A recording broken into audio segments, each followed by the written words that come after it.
ನಮಸ್ಕಾರ. ಕನ್ನಡ ನ್ಯೂಸ್ಗೆ ಸ್ವಾಗತ. ನಾನು ಪವಿತ್ರ ಗೌಡ. ಆರ್ಎಸ್ಎಸ್ ಅಂದ್ರೆ ನಮ್ಮ ಕಣ್ಣ ಮುಂದೆ ಬರುವುದು ದೋಗಲೆ ಚಡ್ಡಿಯ ಲಾಠಿ ಸುತ್ತುವ ದ್ವೇಷ ತುಂಬಿದ ಒಂದಷ್ಟು ಗಂಡು ಆಕೃತಿಗಳು. ಆದರೆ ಇತ್ತೀಚಿನ ವರ್ಷಗಳಲ್ಲಿ ಈ ಗಂಡು ಆಕೃತಿಗಳಿಗಿಂತ ಅವರ ಪತ್ನಿಯರು ಹೆಚ್ಚು ಅಪಾಯಕಾರಿಯಾಗಿದ್ದಾರೆ ಅಂದ್ರೆ ನೀವು ನಂಬುತ್ತೀರಾ? ಅವರು ಸದ್ದಿಲ್ಲದೆ ಸೈಲೆಂಟ್ ಕಿಲ್ಲರ್ಸ್ ಆಗಿದ್ದಾರೆ ಎಂದು ನಿಮಗೆ ಎಂದಾದ್ರೂ ಅನುಮಾನ ಬಂದಿದೆಯಾ? ಇಲ್ಲ ಅಲ್ವಾ? ಆದರೆ ಇದು ವಾಸ್ತವ. ಆರ್ಎಸ್ಎಸ್ ನಾಯಕರು, ಕಾರ್ಯಕರ್ತರ ಪತ್ನಿಯರು ಸಮಾಜಕ್ಕೆ ಸದ್ದಿಲ್ಲದೆ ವಿಷ ಇಕ್ತಿದ್ದಾರೆ. ಅದನ್ನ ಇತ್ತೀಚೆಗೆ ಬಿಬಿಸಿ ಪ್ರಸಾರ ಮಾಡಿದ ವಿಶೇಷ ಕಾರ್ಯಕ್ರಮದಲ್ಲಿ ವಿವರವಾಗಿ ತೋರಿಸಲಾಗಿದೆ.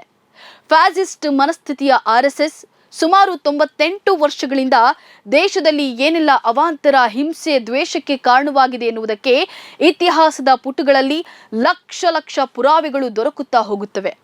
ಜರ್ಮನಿಯ ನರಹಂತಕ ಹಿಟ್ಲರ್ ಮತ್ತು ಇಟಲಿಯ ಕೊಲೆಗಡುಕ ಮುಸೋಲಿನಿಯಿಂದ ಪ್ರೇರೇಪಿತರಾಗಿ ಆರ್ಎಸ್ಎಸ್ ಎಂದು ಕರೆಯಲ್ಪಡುವ ರಾಷ್ಟ್ರೀಯ ಸ್ವಯಂ ಸೇವಕ ಸಂಘ ಹೆಡ್ಗೆವಾರರ ನೇತೃತ್ವದಲ್ಲಿ ಆರಂಭಗೊಂಡಿತು. ಇಡೀ ದೇಶ ಬ್ರಿಟಿಷರ ವಿರುದ್ಧ ಸ್ವಾತಂತ್ರ್ಯ ಹೋರಾಟದಲ್ಲಿ ಜೀವ ಕೊಡಲು ಸಿದ್ಧರಾಗಿದ್ರೆ, ಈ ಆರ್ಎಸ್ಎಸ್ ಬ್ರಿಟಿಷರ ಗುಲಾಮರಂತೆ ಅವರ ಸೇವೆಯಲ್ಲಿ ತಲ್ಲೀನರಾಗಿದ್ರು. ಹಿಂದೂಗಳು ಯಾರು ಬ್ರಿಟಿಷರ ವಿರುದ್ಧ ಹೋರಾಡಬಾರದು ಅಂತ ಅಧಿಕೃತ ಫರ್ಮಾನು ಹೊರಡಿಸಿದ್ರು. ಅದಕ್ಕೆ ಪ್ರತಿಯಾಗಿ ಬ್ರಿಟಿಷರಿಂದ ಘನ ಉಡುಗೊರೆಗಳನ್ನ ಪಡೆಯುತ್ತಿದ್ರು. ಇಂತಹ ನೀಚ ಇತಿಹಾಸವುಳ್ಳ ಆರ್ಎಸ್ಎಸ್ನಲ್ಲಿ ಮಹಿಳೆಯರಿಗಂತೂ ಸ್ಥಾನವೇ ಇಲ್ಲ ಬಿಡಿ. ಆ ಬಗ್ಗೆ ಪ್ರಶ್ನೆ ಕೇಳಿದ್ರೆ ಅವರಿಂದ ಬರುವ ಉತ್ತರ ರಾಷ್ಟ್ರೀಯ ಸೇವಿಕಾ ಸಮಿತಿ ಇದೆಯಲ್ಲ ಎಂಬುದು. ಆದರೆ ಅಲ್ಲಿ ಪುರುಷರ ಆರ್ಎಸ್ಎಸ್ನಲ್ಲಿ ನಡೆಯುವಷ್ಟು 10% ಕಾರ್ಯಗಳು ನಡೆಯೋದಿಲ್ಲ. ಆದರೆ ಆ ಕೊರತೆಯನ್ನ ಆರ್ಎಸ್ಎಸ್ನಲ್ಲಿ ತೊಡಗಿಸಿಕೊಂಡಿರುವ ನಾಯಕರು, ಕಾರ್ಯಕರ್ತರ ಪತ್ನಿಯರು ಅನಧಿಕೃತವಾಗಿ ನಿರ್ವಹಿಸುತ್ತಿದ್ದಾರೆ. ಆರ್ಎಸ್ಎಸ್ನಲ್ಲಿ ಹಲವು ನಾಯಕರು ಮದುವೆ ಆಗಿಲ್ಲ ಅನ್ನಬಹುದು. ಆದರೆ ಅದು ಕೆಲವರು ಮಾತ್ರ. ಉಳಿದಂತೆ ಹೆಚ್ಚಿನವರು ಮದುವೆ, ಸಂಸಾರ ಎಲ್ಲವನ್ನ ಹೊಂದಿದ್ದಾರೆ. ಮಕ್ಕಳ ಜೊತೆ ದಿನಕ್ಕೊಂದು ದ್ವೇಷದ ಕುರಿತು ಜನ್ಮವನ್ನ ನೀಡ್ತಾ ಇರ್ತಾರೆ. ಇನ್ನು ಆರ್ಎಸ್ಎಸ್ ಪತ್ನಿಯರ ಬಿಬಿಸಿ ಕಾರ್ಯಕ್ರಮಕ್ಕೆ ಬರುವುದಾದ್ರೆ ಅಲ್ಲಿಂದ ಬಹಿರಂಗಗೊಂಡ ವಿಚಾರಗಳು ನಮ್ಮನ್ನ ಬೆಚ್ಚಿ ಬೀಳಿಸ್ತವೆ. ಆರ್ಎಸ್ಎಸ್ನಲ್ಲಿ ತೊಡಗಿರುವ ಕಾರ್ಯಕರ್ತರ ಪತ್ನಿ ತನ್ನ ಸುತ್ತಲೂ ಇರುವ ಸಮಾಜದಲ್ಲಿ ತಮ್ಮ ದ್ವೇಷಭರಿತ ಹಿಂದುತ್ವ ವಿಷವನ್ನ ಹರಡಲು ಹಗಲಿರುಳು ಶ್ರಮಿಸ್ತಿರ್ತಾಳೆ. ಇದನ್ನ ಬಿಬಿಸಿ ತನ್ನ ಕಾರ್ಯಕ್ರಮದ ಭಾಗವಾಗಿ ಕೈಗೊಂಡ ಆ ಮಹಿಳೆಯರ ಸಂದರ್ಶನದಿಂದ ನಾವು ಕಂಡುಕೊಳ್ಳಬಹುದು.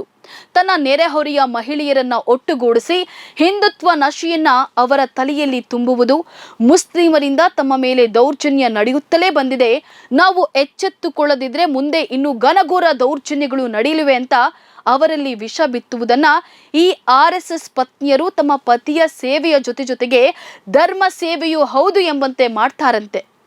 ಆರ್ಎಸ್ಎಸ್ ಹರಡುವ ಪ್ರತಿಯೊಂದು ಪ್ರಾಪಗಾಂಡವನ್ನ ತಮ್ಮ ಪರಿಸರದ ಮಹಿಳೆಯ ತಲೆಗೆ ತುಂಬುವುದೇ ಅವರ ನಿತ್ಯದ ಕಾಯಕ.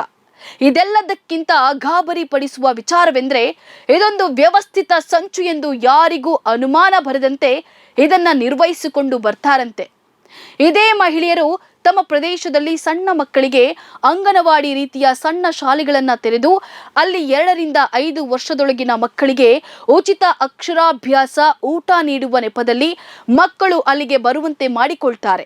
ಇದರ ಹಿಂದಿನ ಸಂಚು ಅರಿಯದ ಸುತ್ತಲ ಪ್ರದೇಶಗಳ ಪೋಷಕರು ತಮ್ಮ ಮಕ್ಕಳನ್ನ ಅಲ್ಲಿಗೆ ಕಳಿಸ್ತಾರೆ. ಅದರಲ್ಲಿ ಮುಸ್ಲಿಂ ಕುಟುಂಬದ ಮಕ್ಕಳು, ಕ್ರೈಸ್ತರ ಮಕ್ಕಳು ಇರ್ತಾರೆ. ಮಕ್ಕಳನ್ನ ಪೋಷಕರು ಬಿಟ್ಟು ಹೋದ ತಕ್ಷಣ ಮುಸ್ಲಿಂ, ಕ್ರೈಸ್ತ ಮಕ್ಕಳನ್ನ ಸೇರಿಸಿ ಎಲ್ಲರ ಹಣೆಗೂ ದೊಡ್ಡ ನಾಮ ಹಾಕಲಾಗುತ್ತದೆಂತೆ. ಜೊತೆಗೆ ಭೂಮಿಗೆ ನಮಸ್ಕರಿಸುವ, ಪೂಜೆ ಮಾಡುವ ಇತರ ಬ್ರಾಹ್ಮಣ್ಯದ ಅಭ್ಯಾಸಗಳನ್ನ ಮಕ್ಕಳಿಂದ ಮಾಡಿಸಲಾಗ್ತಿದೆಯಂತೆ. ಆ ಮಕ್ಕಳನ್ನ ಅವರ ಪೋಷಕರು ಕರೆದುಕೊಂಡು ಹೋಗಲು ಬರುವ ಹೊತ್ತಿಗೆ ಅವರ ಹಣೆಯ ನಾಮಗಳನ್ನ ಅಳಿಸಿ ಮಕ್ಕಳನ್ನ ಸಿದ್ಧ ಮಾಡಿ ಇಟ್ಟಿರ್ತಾರಂತೆ. ಇದನ್ನ ಸ್ವತಃ ಈ ಆರ್ಎಸ್ಎಸ್ ಪತ್ನಿಯರು ಕ್ಯಾಮರಾ ಮುಂದೆ ತಾವು ದೊಡ್ಡ ಸಾಧನೆ ಮಾಡ್ತಿದ್ದೇವೆ ಎಂಬಂತೆ ಬಡಾಯಿ ಕೊಚ್ಚಿಕೊಂಡಿದ್ದಾರೆ. ಸಮಾಜಘಾತುಕ ಆರ್ಎಸ್ಎಸ್ ದೇಶವನ್ನ ಧರ್ಮದ ಆಧಾರದ ಮೇಲೆ ಇಬ್ಬಾಗಿಸುವ, ಅಲ್ಪಸಂಖ್ಯಾತರ ವಿರುದ್ಧ ದ್ವೇಷ ಬಿತ್ತುವುದರಲ್ಲಿ ತೊಡಗಿದೆ ಎಂಬುದು ಎಲ್ಲರಿಗೂ ಗೊತ್ತಿರುವ ಸಂಗತಿ. ಆದರೆ ಈ ನೀಚ ಕೃತ್ಯದಲ್ಲಿ ಅವರ ಹೆಂಡತಿಯರು ಇಂತಹ ಒಂದು ಸಂಚಿನ ಮೂಲಕ ಆರ್ಎಸ್ಎಸ್ ಗಂಡಸರಿಗಿಂತ ಅವರ ಪತ್ನಿಯರು ಹೆಚ್ಚು ಅಪಾಯಕಾರಿಯಾಗ್ತಿದ್ದಾರೆ ಎಂಬುದು ಸಮಾಜಕ್ಕೆ ಎಚ್ಚರಿಕೆಯ ಗಂಟೆಯಾಗಬೇಕಿದೆ.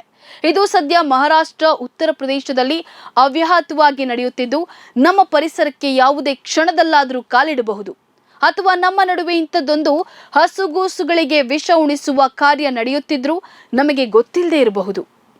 ಇದು ಇವತ್ತಿನ ವಿಶೇಷ ಕಾರ್ಯಕ್ರಮ. ನೋಡ್ತಾ ಇರಿ ಸಮಾಜಕ್ಕಾಗಿ ಕನ್ನಡ 1 ನ್ಯೂಸ್. ನಮಸ್ಕಾರ.